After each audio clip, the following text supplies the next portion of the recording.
मित्रांनो नमस्कार. Good evening सिटीच्या सिटी प्लस चॅनल मध्ये मी तुम्हा सगळ्यांचं स्वागत करतोय. उद्या लोकसभेसाठी बुलढाणा लोकसभेसाठी मतदान होत आहे. 26 एप्रिल आहे.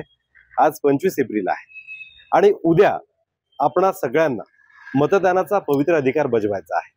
लोकशाहीच्या संवर्धनासाठी, लोकशाहीच्या रक्षणासाठी आपण सगळेजण मतदान करणार आहोत.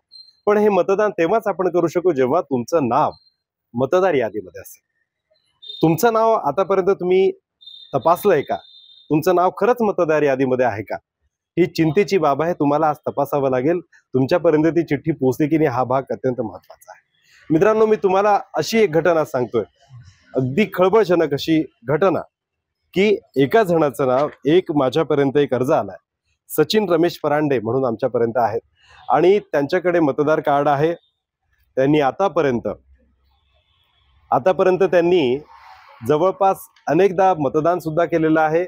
लोकसभेच्या निवडणुका असो, विधानसभेच्या निवडणुका असो, नगरपालिकेच्या निवडणुका असो, त्या सगळ्या निवडणुकांमध्ये त्यांनी मतदान केलेलं आहे. परंतु त्यांचं नाव या यादीमध्ये, उद्या जे होणारं मतदान आहे त्या यादीमध्ये त्यांचं नाव नाही.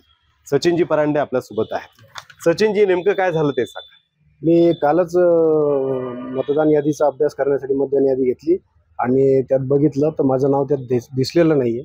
मग मी संबंधित अधिकाऱ्यांना एसडीओ साहेबांना भेटलो. एसडीओ साहेबांनी याची कल्पना दिली की साहेब, मी आजपर्यंत जेव्हापासून वर्ष 18 जेव्हापासून मला मतदानाचा अधिकार भेटला तेव्हापासून मी कुठं दुसरीकडे माझं कुठल्या मतदान यादीत नाव नाही, कुठल्या ग्रामीण भागात नाव नाही आणि कुठलंही कारण नसताना राजकीय द्वेषापोटी काही अधिकाऱ्यांना, कर्मचाऱ्यांना अन्यायकारक वागणूक देऊन, वेठीस धरून यांनी हे माझं नाव वगळण्याचं काम केलेलं आहे. ही लोकसभेची निवडणूक असो की येणाऱ्या सार्वत्रिक निवडणूक असो, बाकीच्या सगळ्या काही त्या हिशोबाने यांनी हे केलेलं आहे असा माझा स्पष्ट आरोप आहे. आपण उद्धव ठाकरे गटाचे युवा सेनेचे शहर प्रमुख आहात. अजून आणखी किती जणांचे नावं यादीतून गहाळ झाले असतील असं वाटतं? हे तरी मला माहिती पडलं म्हणून, आणि माझ्याच भागामध्ये मी बरेच नाव असे बघितलेले की विनाकारण विरोधी विचारांचे लोकच उरायला नको की काय, हे आजच्या घडीला असं वाटायला लागलंय आता. म्हणजे ही लोकशाहीला लागलेली हुकुमशाहीची कीड आहे असा माझा स्पष्ट आरोप आहे. मित्रांनो, लोकशाही आहे की हुकुमशाही हा प्रश्न या ठिकाणी निर्माण होतोय. बुलढाण्यातील मतदार यादीमधून अनेक नावं खऱ्या अर्थाने वगळण्यात आली आहे का, हा प्रश्न अगदी चिंतेचा आहे. आणि याबाबत निवडणूक निर्णय अधिकारी यांनी खरंच तपासून बघणं ते अत्यंत गरजेचं आहे.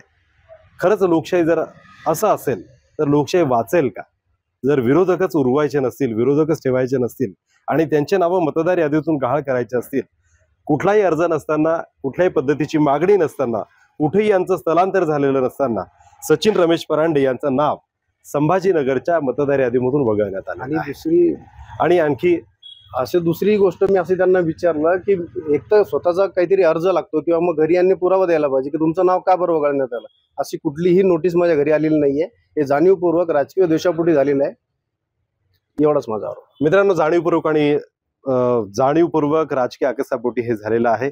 जे काही असेल, पण याचा शोध घेणं निवडणूक विभागाने अत्यंत गरजेचं आहे.